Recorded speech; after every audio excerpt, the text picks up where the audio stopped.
Salute fighters. बहुत simple topic के संग आज आए हैं एडवांस रूलिंग्स का। ठीक है, देखो नाम से समझ में आ रहा है, दो वर्ड है, एक एडवांस और एक रूलिंग्स। मीनिंग क्या है उस पर जाने के पहले आपने एक प्रोवर्ब सुना है, बहुत फेमस मुहावरा है इंग्लिश के अंदर, prevention is better than cure. Hindi में क्या बोलते हैं, अब पछताए होत क्या जब चिड़िया चुग गई खेत।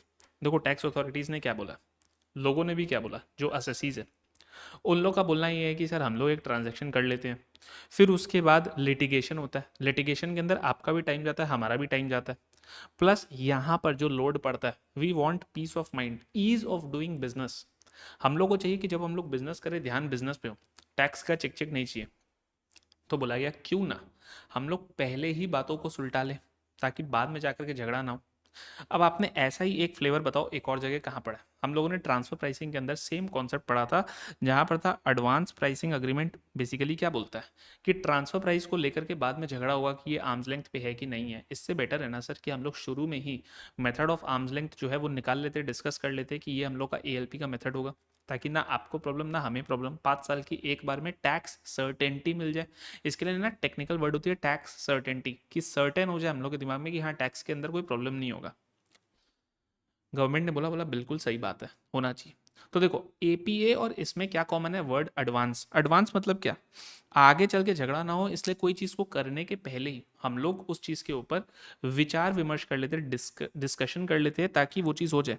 एंड रूलिंग का मतलब क्या, रूलिंग का मतलब होता है डिसीजन। मतलब जो चीज़ आगे जा करके हम लोग झगड़ा करके फिर अपील अपील प्रोसेस के अंदर जा करके कोई डिसीजन मिलेगी, उससे बेटर है ना शुरू में ही हम लोग उसका रूलिंग ले लेते हैं पहले ही, ताकि हमें भी पता हो कि what thing we are entering into और आपको भी पता हो कि what thing you are entering into.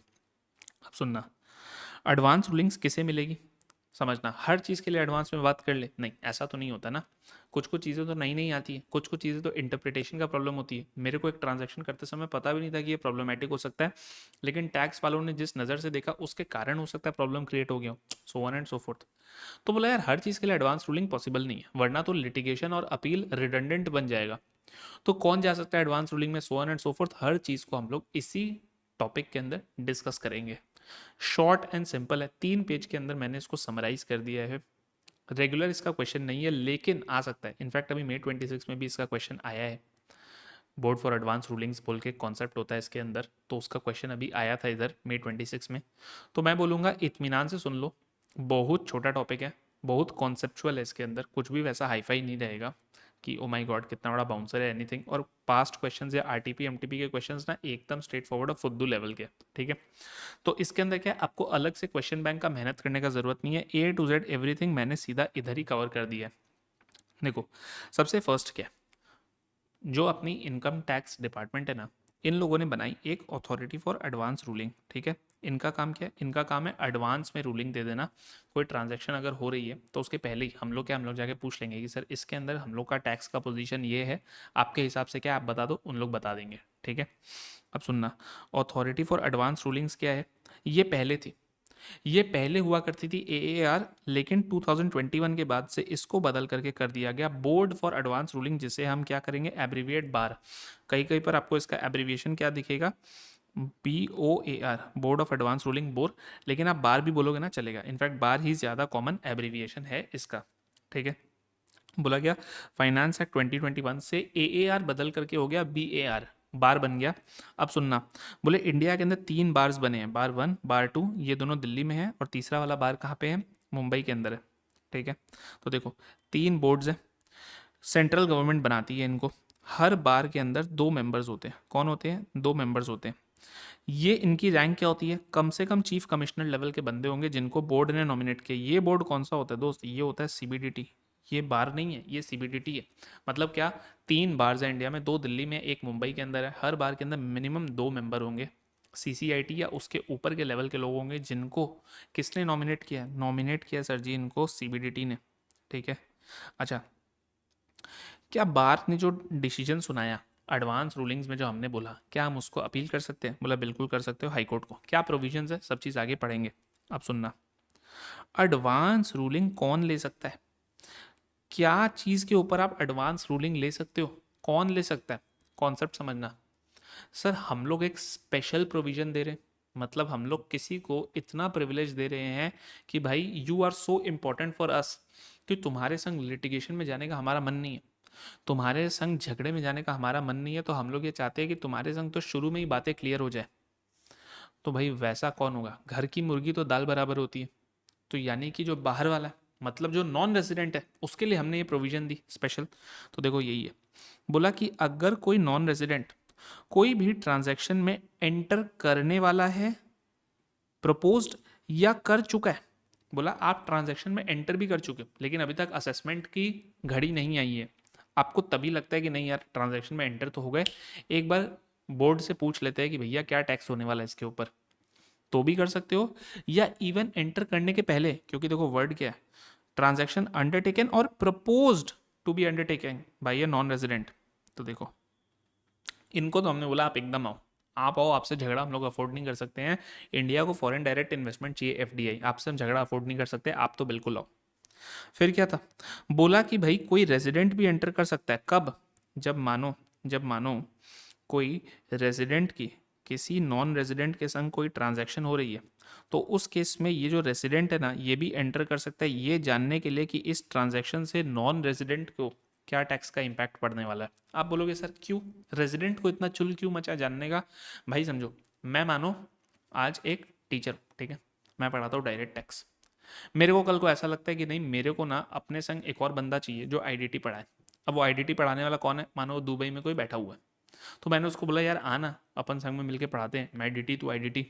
अब द थिंग इज कि वो मेरे को बोलेगा ना यार नीलेश मैं इंडिया में नहीं आऊँगा, मेरे को पता नहीं है ये इंडिया के टैक्स अथॉरिटीज़ का ना मेरे को कुछ पता नहीं चलता है, इन लोग कब किस चीज़ को टैक्स कर देंगे क्या कर देंगे, मैं दुबई से बैठ के पढ़ाऊंगा, ये लोग बोल देंगे इधर टैक्स, मेरे को उतना मगजमारी नहीं करना है। तो मैं बोलूँगा टेंशन मत ले, मैं जा करके बोर्ड फॉर एडवांस रूलिंग से बात करता हूँ कि तेरा टैक्स का पोजीशन क्या रहेगा। तो यहाँ पर क्या रेजिडेंट को गरज है ना उसके इनकम का, कि भाई you will come and do a transaction with me which will create income for me, but I want comfort for you so that you can peacefully come. So that is why resident can also go with respect to understanding the tax liability of a non-resident arising from a transaction which is again undertaken or proposed by a resident with such non-resident. अच्छा एक चीज़ बताना, ये जो हम लोग बोल रहे हैं कि आप एडवांस रूलिंग के पास चले जाओ, आप एडवांस रूलिंग के पास चले जाओ, ये हम लोग किस चीज़ से रिलेटेड जा रहे हैं, क्वेश्चन ऑफ लॉ या क्वेश्चन ऑफ फैक्ट? जैसे मैंने आपको क्या बताया था, income tax appellate tribunal is the final fact finding authority. High court supreme court के अंदर ओनली क्वेश्चन ऑफ लॉ लेकर के जाया जा सकता है, वो भी सब्सटैंशियल क्वेश्चन ऑफ लॉ। तो एडवांस रूलिंग के बोर्ड में हम लोग क्या लेके जा सकते हैं? हम लोग दोनों चीज़ लेके जा सकते हैं, यानी कि क्वेश्चन ऑफ लॉ भी ले जा सकते हैं, क्वेश्चन ऑफ फैक्ट भी ले जा सकते हैं। आप में से जो लोग रिकलेक्ट नहीं कर पा रहे हो कि क्वेश्चन ऑफ लॉ क्या होता है, क्वेश्चन ऑफ फैक्ट क्या होता है, मैं फिर से एक लाइन में बता देता हूँ। क्वेश्चन ऑफ लॉ मतलब क्या, कि मेरे को यही नहीं पता है कि एक प्रोविजन का इंटरप्रिटेशन क्या होगा, that is a question of law. कि सर लीगल के अंदर, लॉ के अंदर एक प्रोविजन तो है लेकिन उसका इंटरप्रिटेशन कैसे होगा, आई डोंट नो। लेकिन क्वेश्चन ऑफ फैक्ट क्या होता है? क्वेश्चन ऑफ फैक्ट होता है सर लॉ क्लियर है, लॉ में मेरे को कोई एलिमेंट ऑफ डाउट नहीं है, लॉ तो समझ में आ गया, लेकिन हमारे फैक्ट्स कुछ यूनिक है। तो अब क्या है, ये इस सिचुएशन में फॉल कर रही है या इस सिचुएशन में फॉल कर रही है वो नहीं समझ में आ रहा है। जैसे लॉ क्लियर है, मेरे को सारे सिनेरियोज मेरे को क्लियर है किसी एक पर्टिकुलर प्रोविजन के अंदर, लेकिन हमारे फैक्ट में सिनेरियो 1 बैठ रहा है कि सिनेरियो 2 बैठ रहा है, वो चीज़ के अंदर हम लोगों को क्लैरिटी चाहिए। तो बोला बीएआर के पास आप क्वेश्चन ऑफ लॉ भी ले जा सकते हो, क्वेश्चन ऑफ फैक्ट भी ले जा सकते हो। तीसरा कौन सा, बोला कि आपने नीलेश सर बोला था कि घर की मुर्गी दाल बराबर, तो यहाँ तो रेजिडेंट का समझ में आया कि ये अप्लाई भले ही रेजिडेंट कर रहा है लेकिन with respect to non resident, तो चलो बाहर वाले का, मेहमान का तो सम्मान सब करते, लेकिन यहाँ पे तो रेसिडेंट एंटर कर रहा है for understanding the tax liability of himself, अपनी ही टैक्स लाइबिलिटी जानने के लिए एंटर कर रहा है, for a transaction which is undertaken और प्रपोज टू बी अंडरटेकन। तो आप बोलोगे सर ये बात तो हजम नहीं हुई, मतलब हर किसी के लिए तो खुल गया, नॉन रेजिडेंट के लिए भी रेजिडेंट के लिए भी। मैंने बोला नहीं, सुनो, सिर्फ नोटिफाइड क्लास, और नोटिफाइड क्लास क्या है लिखने की ज़रूरत नहीं है, मैंने नेक्स्ट टेबल में डाल दिया कि बॉस ये नोटिफाइड क्लास पता है क्या है, जब रेजिडेंट ना बहुत important resident mister Mukesh Ambani है, यानी कि क्या, वो कोई ऐसे ट्रांजैक्शन में एंटर कर रहा है जिसकी ट्रांजैक्शन की वैल्यू 100 करोड़ या उससे ज़्यादा है, यानी कि ये जो मिडिल क्लास लोग हैं ना रेसिडेंट्स, इनके लिए हमने बोला आपके लिए कोई एडवांस रूलिंग नहीं है, आप जाओ आप अपील ही करो, आपके संग कोई हम लोग को वो नहीं है। लेकिन आप इंपॉर्टेंट रेसिडेंट हो, यानी कि घर के ऐसे मेंबर हो जो कि बहुत अच्छा इनकम लेके आता है, ट्रांजैक्शन वैल्यू 100 करोड़ या उससे ज़्यादा है, तो हमने बोला कोई बात नहीं, आपके लिए भी करेंगे। अब सुनना, पब्लिक सेक्टर कंपनीज के ऊपर तो गवर्नमेंट एकदम ही मेहरबान हो गई है। कैसे मेहरबान हो गई है? बोला गया पब्लिक सेक्टर कंपनी क्या कर सकती है, अपने टोटल इनकम के कंप्यूटेशन से रिलेटेड अगर उनको कोई भी चीज़ को एडवांस में जानना है ना कि क्या होगा नहीं होगा, तो बोला कि इवन अगर आपका मैटर पेंडिंग है अपील में, यानी कि इनकम टैक्स अथॉरिटी के पास पेंडिंग है या किसी इनकम टैक्स अपीलेट ट्राइब्यूनल पे पेंडिंग है, सुनना, हाई कोर्ट पे पेंडिंग है या सुप्रीम कोर्ट में पेंडिंग है, तो होगा क्या? नहीं, तब नहीं होगा। लेकिन आईटी तक पेंडिंग है ना, तो भी बोला कोई बात नहीं, एडवांस रूलिंग में आ जाओ। ये किसके लिए? ये सिर्फ और सिर्फ पब्लिक सेक्टर कंपनीज के लिए।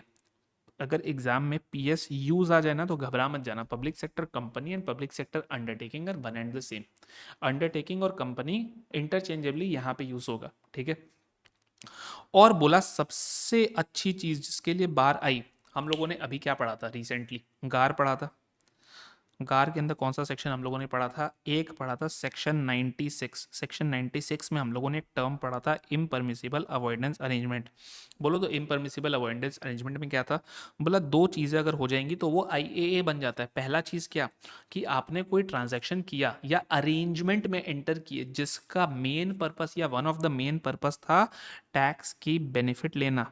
कितने की टैक्स की benefit? Greater than equal to 3 crore की टैक्स की बेनिफिट लेना। और एंड मतलब एंड हिंदी वाला और, कम से कम वन ऑफ दी फोर जो है आपके टेंटेड एलिमेंट्स है उस ट्रांजैक्शन के अंदर। कौन से टेंटेड एलिमेंट्स? या तो आपका नॉन आर्म्स लेंथ प्राइस में है, या फिर नॉन बोनाफाइड मैनर के अंदर है, या फिर कमर्शियल सब्सटेंस नहीं है। वो जो चार हम लोगों ने डिस्कस किए थे। तो बोला कि यार अब देखो, इम्परमिसिबल अवॉइडेंस अरेंजमेंट जैसा मैंने आपको गार में भी चिक चिक के बोला था, बहुत सब्जेक्टिव है, बहुत सब्जेक्टिव है। मेरे नज़र में हो सकता है कि नहीं यार सर इसके अंदर कोई टैक्स अवॉइडेंस का एलिमेंट नहीं है, मैंने तो प्योर इनोसेंस में किया। लेकिन टैक्स वाले बोल सकते हैं कि नहीं दोस्त, हमारे हिसाब से तो ये इम्परमिसिबल अवॉइडेंस अरेंजमेंट है। तो गवर्नमेंट ने इसके लिए भी बोला कि आप एडवांस रूलिंग ले लो, हम आपको मौका देते हैं कि आप एडवांस में ही जान लो ना, मैं एक ट्रांजैक्शन करूं और बाद में मेरे को पता चले कि नहीं यार ये तो अवॉइडेंस था, तो उससे बेटर है पहले ही। तो देखो यहाँ पर क्या बोला, whether and arrangement is an impermissible avoidance arrangement और नॉट, इस चीज़ के लिए भी आप क्या कर सकते हो, एडवांस रूलिंग ले सकते हो। मतलब सिर्फ इन 5 चीज़ों के लिए ही आपको एडवांस रूलिंग लेने का ऑप्शन है। तो क्विकली बताओ, नॉन रेजिडेंट अपनी टैक्स लाइबिलिटी जानना चाहता है with respect to a transaction which is undertaken और propose to be undertaken, advance ruling है। रेजिडेंट जानना चाहता है किसके लिए? Tax liability of non resident, बाहर वाले के लिए, with respect to a transaction with such resident, जो मैंने आपको अभी ऊपर एग्जांपल कराया ये वाला। रेसिडेंट अपने ही टैक्स लाइबिलिटी को जानना चाहता है with respect to a transaction undertaken और प्रपोज टू बी अंडरटेकन, लेकिन कौन सा रेसिडेंट? सर मुकेश अंबानी, यानी कि जिसकी ट्रांजैक्शन वैल्यू 100 करोड़ या उससे ज्यादा है। चौथा क्या, पब्लिक सेक्टर कंपनीज को हमने बोला कि आप टोटल इनकम कंप्यूटेशन का अगर आपका कोई भी इशू है तो आप आ जाओ, इवन इफ वो मैटर ऑलरेडी पेंडिंग है बिफोर इनकम टैक्स अथॉरिटी और आईटीएटी। एंड लास्ट क्या, इम्परमिसिबल अवॉइडेंस अरेंजमेंट है कि नहीं, इसके लिए तो रेजिडेंट नॉन रेजिडेंट कोई भी है वो आ जाए, हम लोग बता देंगे, ठीक है। अब सुनना, आपके दिमाग में एक नेचुरल क्वेश्चन आएगा कि पब्लिक सेक्टर अंडरटेकिंग के केस में तो आपने बोला कि मैटर अगर अपील में पेंडिंग है तो भी जा सकते हो, बाकी के केस में क्या? बाकी के केस में नहीं जा सकते। लिखने की जरूरत नहीं है, आगे सब कुछ लिखा हुआ है, टाइम आएगा सब बताऊंगा। 100% मैंने कवर किया, कुछ भी छोड़ा नहीं। अब सुनना, एप्लीकेंट कौन होगा? तो केस सिनेरियो 1 में तो नॉन रेजिडेंट खुद ही होगा, लेकिन केस सिनेरियो 2 में रेजिडेंट होगा, क्योंकि इवन दो वो नॉन रेजिडेंट के बारे में जान रहा है, लेकिन जान कौन रहा है? एप्लीकेशन कौन कर रहा है? एप्लीकेशन तो रेजिडेंट ही कर रहा है। केस सिनेरियो 3 में कौन होगा? वो वाला रेजिडेंट होगा जो ट्रांजैक्शन वैल्यू कर रहा है 100 करोड़ या उससे ज़्यादा। केस सिनेरियो 4 के अंदर पब्लिक सेक्टर अंडरटेकिंग होगा, और केस सिनेरियो 5 के अंदर आपका वही होगा जो रेजिडेंट या नॉन रेजिडेंट जो भी इम्परमिसिबल अवॉइडेंस अरेंजमेंट में एंटर कर रहा है। अब सुनना, वेरी वेरी इंपॉर्टेंट बात, a resident applicant who has applied to bar cannot simultaneously pursue an appeal or revision before income tax authority or tribunal for the same issue। यानी कि क्या, मैंने एक तरफ तो अपील में एंटर कर गया और एक तरफ मैं एडवांस रूलिंग ले रहा हूँ सेम मैटर पे, बोला ये नहीं होगा। तो क्या करना होगा आगे बताऊंगा आपको, अपील्स अपने विड्रॉ करने होते हैं, ठीक है। सब आगे जब मैं प्रोसेस करूंगा ना एडवांस रूलिंग का क्या होता है, तो उसमें होता है कि आप अपने अपील्स विड्रॉ कर लो। अब देखो प्रोसीजर फॉर फाइलिंग कैसा होता है। एक फॉर्म है रूल 44E, ठीक है। आपको इसको याद करने की जरूरत नहीं है, जस्ट मैं बता रहा हूँ कि उसके 4 कॉपी सबमिट किए जाते हैं। और फीस कितनी है? फीस बहुत छोटी सी, 1000 रुपये, बस 1000 रुपये है ना आपके पास, आप एडवांस रूलिंग में चले जाओ। कितनी की फीस है? देखो फीस कितने की है, तो देखो 1000 रुपये नहीं, सॉरी वो डीआरसी का फीस है। एडवांस रूलिंग का क्या फीस है, देखो मैं बता रहा हूँ। बोला कि आपका केस जो है 1, 2 या 2A में, कौन सा केस 1, 2 या 2A में, देखो 1, 2, 2A कौन सा है, देखो 1 है आपका एनआर एंटर कर रहा है अपने कोई भी ट्रांजैक्शन में या अंडरटेक कर चुका है उसके लिए, या फिर केस 2 कौन सा है, आर अप्लाई कर रहा है लेकिन on behalf of NR, NR की टैक्स लाइबिलिटी जानने के लिए। और केस 2A कौन सा है, 2A है आर जिसकी ट्रांजैक्शन वैल्यू 100 करोड़ है। बोला इन लोग अगर एंटर कर रहे हैं तो यहां पर ट्रांजैक्शन वैल्यू देखना पड़ेगा कितना। अगर अप टू 100 करोड़ है तो 2 लाख, 100 करोड़ से लेकर के 300 करोड़ है तो 5 लाख, और 300 करोड़ से ज्यादा है तो 10 लाख। माई बैड, मैं जो 1000 रुपये बोल रहा था ना वो डीआरसी की फीस होती है, डिस्प्यूट रेजोल्यूशन कमेटी की, वो इसके नहीं होती है, ठीक है। यहाँ पर क्या है, 2 लाख, 5 लाख, 10 लाख ट्रांजैक्शन वैल्यू के ऊपर डिपेंड करेगा। लेकिन बाकी जो दोनों केस है, कौन से दोनों केस बोलो तो, पहला केस है आपका पीएसयू का, जो पीएसयू अपनी टोटल इनकम के डिटर्मिनेशन के अंदर कोई इशू के लिए जा रही है। और दूसरी केस क्या है, इम्परमिसिबल अवॉइडेंस अरेंजमेंट है कि नहीं है उसको जानने के लिए। तो बोला गया इसके लिए फ्लैट फीस है 10,000 की, ठीक है। सो अगेन मैं करेक्ट करता हूँ अपने आप को, रेजिडेंट, नॉन रेजिडेंट या रेजिडेंट 100 करोड़ और मोर वाला अगर एप्लीकेशन डालता है तो ट्रांजैक्शन वैल्यू बताइए कितनी है, 100 करोड़, 2 लाख, 100 से 500 करोड़, 100 से 300 करोड़ 5 लाख, और 300 करोड़ से ऊपर 10 लाख।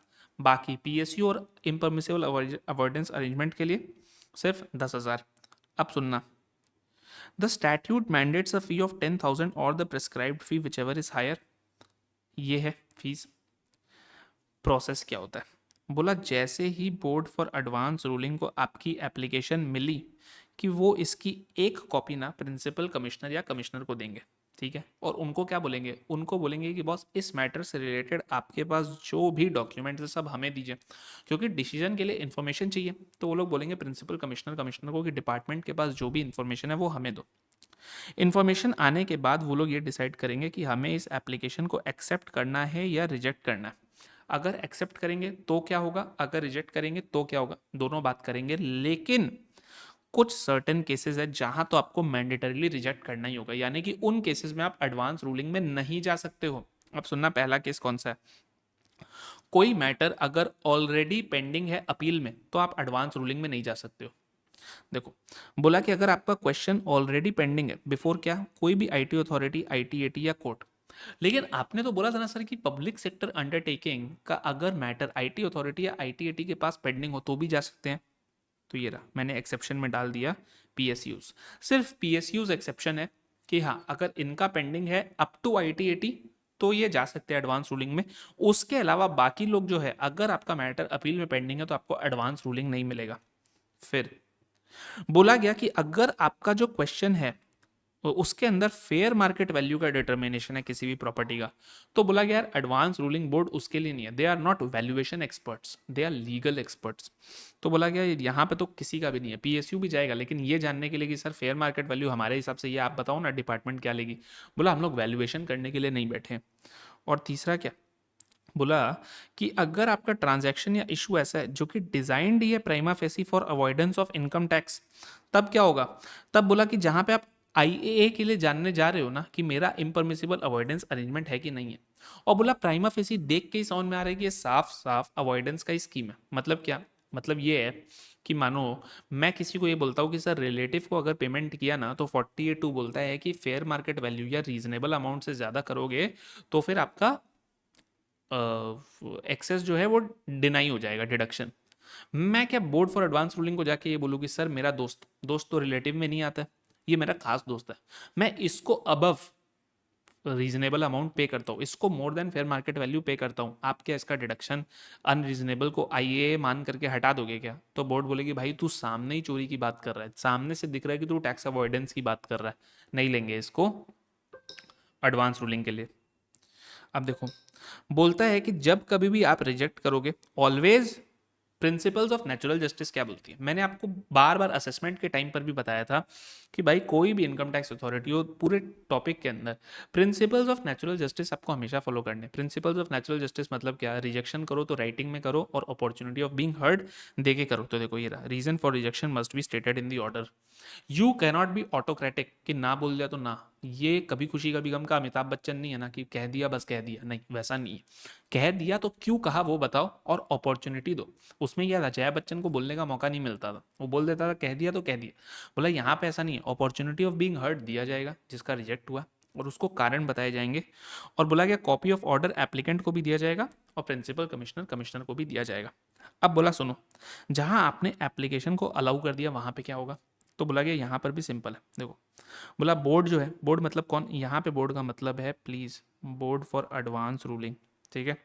वो एडवांस रूलिंग देगी जो भी क्वेश्चन पूछा गया। अच्छा, additional material can be placed by the applicant by the board, मतलब सिर्फ जितना डॉक्यूमेंट हमने पीसीआईटी सीआईटी से मंगाया बस उतने के ऊपर ही डिसीजन होगा। बोला नहीं, एडिशनल मटेरियल रख सकते हो अगर requested applicant gets the opportunity of being heard in person और थ्रू ऑथराइज्ड रिप्रेजेंटेटिव। बिल्कुल। टाइम लिमिट क्या है? इंपॉर्टेंट, इसके ऊपर आपका एमसीक्यू बन सकता है। बोलता है ruling must be pronounced with in 6 months from receipt of application. 6 महीने का टाइम है आपके पास, आप एप्लीकेशन के रिसीव, क्योंकि आप समझो ना यार, वक्त की नज़ाकत इंपॉर्टेंट है। किसी को ट्रांजैक्शन अंडरटेक करना है, वो कितना वेट करेगा आपका? तो बोला गया जब भी आपको एप्लीकेशन मिली उसके 6 महीने के अंदर अंदर में रूलिंग दे दो। और ऑब्वियसली जो भी आपकी कॉपी ऑफ रूलिंग है वो एप्लीकेंट और पीसीआईटी को मिलना चाहिए, ठीक है। अब सुनना, अगर किसी ने रूलिंग लेते समय तो शाणा बन गया, यानी कि सारी बातें बताई नहीं, हाफ इंफॉर्मेशन दे करके लिया या झूठी बातें बोल करके ली, तो फिर आपको जो रूलिंग मिला है ना उसकी कोई वैल्यू नहीं बचेगी। क्या बोला गया मैंने? देखो बोला गया बोर्ड को पता चला बार को कि रूलिंग जो थी ना वो फ्रॉड से ली गई थी या मिस रिप्रेजेंटेशन ऑफ फैक्ट से ली गई थी। किसने बताया? बोला या तो आपको पीसीआईटी सीआईटी ने बताया, डिपार्टमेंट ने जाके चुगली की, या फिर अदरवाइज किसी भी तरीके से बस बोर्ड को पता चल गया ना कि आपने फ्रॉड किया था रूलिंग लेते समय, आपने पूरे के पूरे फैक्ट्स नहीं बताए थे, मिस रिप्रेजेंटेशन किया था, तो आपका क्या होगा? Ruling will become void ab initio. इसका कॉन्सिक्वेंस क्या है और बताऊं? एक क्वेश्चन यही है कि boss when can a ruling become void ab initio and what are its consequence, यही है। मैं बार बार क्वेश्चन बैंक में नहीं जाऊंगा बिकॉज अननेसेसरी टाइम के लोग एकदम स्ट्रेट फॉरवर्ड क्वेश्चन है। तो ये क्वेश्चन है, आरटीपी का क्वेश्चन है।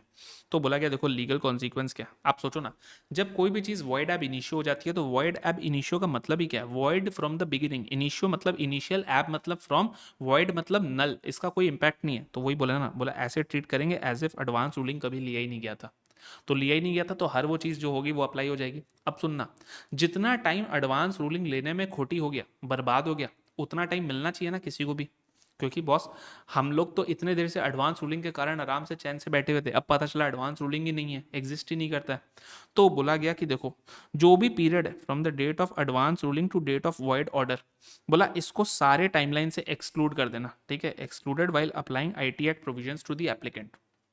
बोला क्योंकि समझो ना, उस समय एप्लीकेंट और डिपार्टमेंट ये दोनों शांति से बैठे हुए थे कि हाँ ठीक है यार इसका तो एडवांस रूलिंग है। मानो कहीं पर अपील करने की डेट थी 60 डेज, लेकिन मेरा एडवांस रूलिंग लिया हुआ था तो मैंने अपील नहीं किया था। मैंने बोला यार अब क्या अपील करना है, हटाओ छोड़ो। लेकिन कल को पता चल गया यार तो वॉइड एब इनिशियो हो गया, तो बोला गया कोई बात नहीं, पीरियड ऑफ लिमिटेशन जो है वो ये बोलता है कि इसको हटा दो। इस पीरियड को कब से? जो डेट था एडवांस रूलिंग का टिल द डेट कि जिस दिन ऑर्डर ने इसको वॉइड बोला उसको आप हटा दो। और बोला गया ये वॉइड ऑर्डर की कॉपी भी इन दोनों को सेंड करना। तो सुनना, रिजेक्ट करोगे तो भी एप्लीकेंट पीसीआईटी सीआईटी को देना, एक्सेप्ट भी करोगे तो जो जो आपने रूलिंग दी उसकी कॉपी एप्लीकेंट पीसीआईटी सीआईटी को देना, वॉइड भी करोगे तो उसकी कॉपी जो है एप्लीकेंट को भी पीसीआईटी सीआईटी को भी देना। अब सुनना, बार के पास क्या पावर्स है इसके ऊपर भी क्वेश्चन आया हुआ है। देखो क्या बोल रहा है, बोल रहा है इनके पास सिविल कोड का पावर्स है। सुनना, सिविल कोड का पावर्स क्या होता है हम लोगों ने पहले भी पढ़ा हुआ है। पहला क्या, किसी भी इंसान को हम बुला सकते हैं, यानी कि समन इशू कर सकते हैं कि आप आओ। अच्छा, समन इशू कर सकते हैं, कमीशंस इशू कर सकते हैं।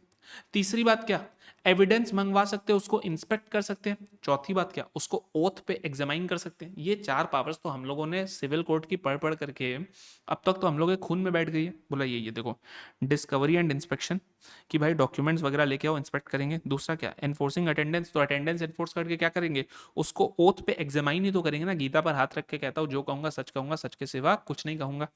तीसरा बात क्या, compelling production of books of accounts and other documents or issuing commissions for examination of witness or documents। अब क्या है, इसके ऊपर भी क्वेश्चन आया हुआ है कि क्या बोर्ड फॉर एडवांस रूलिंग्स का डिसीजन फाइनल है, बाइंडिंग है एसएससी के ऊपर, या वो कुछ कर सकता है। तो सुनना, सितंबर 2024 तक, सितंबर 2004 या 20, मतलब उस पीरियड तक, एक पीरियड तक ऐसा था कि बार का जो डिसीजन था ना वो बाइंडिंग था, लेकिन एज ऑफ टुडे ऐसा नहीं है। अब आप अपील कर सकते हो। मानो मैं एक एसएससी हूँ, मैं एक ट्रांजैक्शन में एंटर करने वाला हूँ, और डिपार्टमेंट ने जो मेरे को टैक्स लाइबिलिटी दी, डिपार्टमेंट मतलब बोर्ड फॉर एडवांस रूलिंग ने, मैंने पूछा ना सर इस ट्रांजैक्शन पे क्या टैक्स लाइबिलिटी आप बनेगी बताओ, तो उन लोगों ने मेरे को जो टैक्स लाइबिलिटी दी वो मेरे को लगता है कि मेरे लिए फेवरेबल नहीं है। अरे भाई मेरे पास भी तो टैक्स एडवाइजर्स है ना, बड़े बड़े टैक्स एडवाइजर्स, बिग फोर्स। तो यार मैंने उनसे पूछा, उन लोगों ने बोला बोला नहीं सर, ये इन लोगों ने ना प्रो रेवेन्यू जजमेंट दे दिया, but this is a very defendable case, आप इस ट्रांजेक्शन में एंटर करो और हम लोग आगे चल करके ना अपने को अपील में जाएंगे, करेंगे। मैंने बोला यार रुक ना, ये जो बोर्ड फॉर एडवांस रूलिंग्स का डिसीजन आया, अगर अपन कॉन्फिडेंट है तो क्यों ना इसी के अगेंस्ट अपील कर दे। अरे बॉस अपन ट्रांजैक्शन करेंगे, डिपार्टमेंट असेसमेंट करेगा, असेसमेंट ऑर्डर के अगेंस्ट में अपील में जाएंगे, क्यों ना अपन बार के डिसीजन के अगेंस्ट में अपील में चले जाए। तो बोला देखो, बोला एप्लीकेंट जो अग्रीव्ड है बाई बार का डिसीजन, या अगर डिपार्टमेंट अग्रीव्ड है, अगर बार ने कुछ प्रो असेसी दे दिया, तो बोला दोनों में से कोई भी जा सकता है, सीधा हाई कोर्ट को अपील होगा। क्यों हाई कोर्ट को अपील होगा भाई, आईटीएटी को अपील क्यों नहीं होगा? बिकॉज समझना, बार और आईटीएटी को ना सॉर्ट ऑफ सेम लेवल पर रखनी है। क्यों रखा है? क्योंकि बार के अंदर हमने क्या पढ़ा था यार, सीसीआईटी या उससे ऊपर लेवल का बंदा है ना यार, मतलब अच्छा खासा टॉप क्लास बंदा है। तो यार उतने टॉप क्लास बंदे ने दिया, तो मतलब सीधा हाई कोर्ट लेवल का लोग ही उसको अपील में जा सकते हैं। ठीक है। बोला क्या टाइम है, 60 days from the date of communication of the order, 60 days. लेकिन अगर आपके पास रीजनेबल कॉज है तो एडिशनल 30 डेज आपको मिल जाएंगे, जो कि हाईकोर्ट हमेशा ही देता है। जो भी फॉर्म है मैनर है उसमें चले जाओ। अब सुनना, अपील बाई एओ क्या बोलता है। बोलता है सेंट्रल गवर्नमेंट में introduce a scheme for AOs appeal to the high court to achieve optimize resource utilization team based mechanism with इतना बेसिकली फेसलेस अपील। इसको मत पढ़ो। लॉन्ग स्टोरी शॉर्ट क्या है? लॉन्ग स्टोरी शॉर्ट ये है कि ऐसा नहीं है कि जो बार का अपील, बार का जो डिसीजन है वो लीगली बाइंडिंग है फाइनली। बोला गया आप चाहो तो अपील कर सकते हो, और आप मतलब कौन, एप्लीकेंट भी कर सकता है, एओ भी कर सकता है। तो फुल एंड फाइनल क्लियर है। हम लोग का एडवांस रूलिंग देखो खत्म होता है, एकदम सिंपल सा है, इसके अंदर और कुछ भी नहीं है। क्विकली अगर आपको रिवाइज करा दूं एक बार, तो देखो एडवांस रूलिंग क्या बोलता है, 5 जन ले सकते हैं, नॉन रेजिडेंट ले सकता है, रेजिडेंट ले सकता है फॉर नॉन रेजिडेंट, रेजिडेंट ले सकता है अगर ट्रांजैक्शन वैल्यू 100 करोड़ या उससे ज्यादा है, इम्परमिसिबल अवॉइडेंस अरेंजमेंट का डर है तो वो भी ले सकते हैं। और चौथा क्या होता है, चौथा होता है public sector undertaking total income computation के लिए ले सकती है। अच्छा अपील कैसे होगा, सॉरी एप्लीकेशन कैसे होगा, तो बोला 4 कॉपीज के अंदर अंदर में होगा। और एप्लीकेशन को आप विड्रॉ कर सकते हो, बोला हाँ विड्रॉ कर सकते हैं within 30 days from the date of application. ठीक है, इसके ऊपर भी क्वेश्चन आया हुआ है कि क्वेश्चन पता है क्या आया था, देखो क्वेश्चन मैं बताता हूँ कि एक बंदे ने अपील किया है मानो 1 अप्रैल 2023 को, एग्जाम्पल लेता हूँ ठीक है, और बोला कि अब ये क्या है 1 मई 2023 है, 29 मई 2023 को इसको अपील विड्रॉ करनी है। अपील मतलब एप्लीकेशन विड्रॉ करनी है। क्या कर सकता है, बस एकदम ऐसा ही टाइप का फुद्दू फुद्दू जैसे क्वेश्चंस आ रहे, आप क्या बोलोगे? आप बोलोगे क्या 30 दिन बीते? बोले नहीं नहीं बीते, तो आप एप्लीकेशन विड्रॉ कर सकते हो। अच्छा फीस कितनी है, तो फीस बोला गया कि देखो जो रेजिडेंट है, नॉन रेजिडेंट है, या फिर रेजिडेंट 100 करोड़ और मोर वाला है, उनके लिए तो हमने स्लैब फीस रखी, यानी कि 100 करोड़ तक का ट्रांजैक्शन है, सॉरी 100 करोड़ से ज्यादा है 2 लाख, 100 करोड़ से 300 करोड़ है 5 लाख, और 300 करोड़ से ज्यादा है 10 लाख। लेकिन पीएसयू और इम्परमिसिबल अवॉइडेंस अरेंजमेंट के लिए फ्लैट फीस है 10,000। फिर सुनना प्रोसेस क्या, बोला हम एप्लीकेशन करेंगे, एप्लीकेशन करते के संग संग बार जो है वो सीआईटी पीसीआईटी से डॉक्यूमेंट्स मंगाएगी। डॉक्यूमेंट्स मंगाने के बाद वो क्या करेंगी, वो लोग ये डिसाइड करेंगे कि इसको अलाउ करना है कि रिजेक्ट करना है। बोला रिजेक्ट मैंडेटरी कब कब हो जाएगा, बोला 3 केस में। बोला अगर अपील ऑलरेडी पेंडिंग है आईटीएटी हाई कोर्ट या किसी और के पास, तो फिर बोला यार इसके ऊपर क्या एडवांस रूलिंग लोगे, वो मैटर ही सब जुडिस है। लेकिन एक्सेप्शन क्या है, पब्लिक सेक्टर अंडरटेकिंग। दूसरा क्या, दूसरा बोला on the face of it दिख रहा है कि यार ये तो टैक्स अवॉइडेंस का स्कीम है, आप हम लोगों को पागल थोड़ी समझते हो, हम नहीं बताने वाले आपको। और तीसरा क्या, बोला बार जो है वो फेयर मार्केट वैल्यू डिटरमाइन करने के लिए नहीं है, we are not here to give valuation, we are here to solve questions of law and questions of fact, not valuation. अब क्या, बोला जब अपील अलाउ हो जाएगा, आपका एप्लीकेशन अलाउ हो जाएगा, तो बोला कि भाई ये लोग क्या है, एडिशनल इन्फॉर्मेशन मंगा सकते हैं, एडिशनल मटेरियल को ले सकते हैं 6 months from the receipt of application के अंदर अंदर में आपको अपना डिसीजन सुनाना पड़ेगा। वॉइड अब इनिशियो कब हो जाएगा, जब पता चला कि फ्रॉड या मिस रिप्रेजेंटेशन ऑफ फैक्ट से आपने लिया है, और कौन बताएगा, या तो डिपार्टमेंट बता रहा है सीआईटी पीसीआईटी, या अदरवाइज पता चल रहा है। तो तीन इफेक्ट्स क्या है, तीन कॉन्सिक्वेंसेस। पहला, एज इफ ये कभी हुआ ही नहीं था। दूसरा क्या, पीरियड ऑफ लिमिटेशन क्या बोलता है कि जो डेट ऑफ ऑर्डर था, एडवांस रूलिंग था, till the date of void का ऑर्डर, इसको आप एक्सक्लूड कर दो सारे के सारे टाइमलाइन से। और तीसरा क्या बोला, इस ऑर्डर की कॉपी हमेशा एप्लीकेंट और पीसीआईटी सीआईटी को देना। पावर्स क्या क्या है, चार पावर्स, डिस्कवरी एंड इंस्पेक्शन। दूसरा, एनफोर्सिंग अटेंडेंस, यानी कि उनको एग्जामाइन कर लेना ओथ पे। तीसरा क्या, प्रोडक्शन को कंपेल करना कि बुक्स ऑफ अकाउंट्स ला, डॉक्यूमेंट्स ला, जो मैं बोलता हूँ। और चौथा क्या, इशूइंग कमीशंस फॉर विटनेसेस या एग्जामिनेशन ऑफ डॉक्यूमेंट्स। फिर क्या, अपील कर सकते हैं, बोला बिल्कुल कर सकते हो, हाई कोर्ट में अपील कर सकते हो। कितने दिन में, बोला 60 days from the date of receipt of communication of the order. लेकिन बोला हाई कोर्ट की मर्जी, चाहे तो एडिशनल 30 डेज आपको दे दे, अगर उसको लगता है सफिशिएंट कॉज ऑफ डिले है तो। कौन जा सकता है अपील में, एप्लीकेंट भी जा सकता है, डिपार्टमेंट भी जा सकता है। Simple, straight forward, small topic, खत्म। चलो मिलेंगे ऐसे ही एक और स्मॉल टॉपिक के संग नेक्स्ट पार्ट में।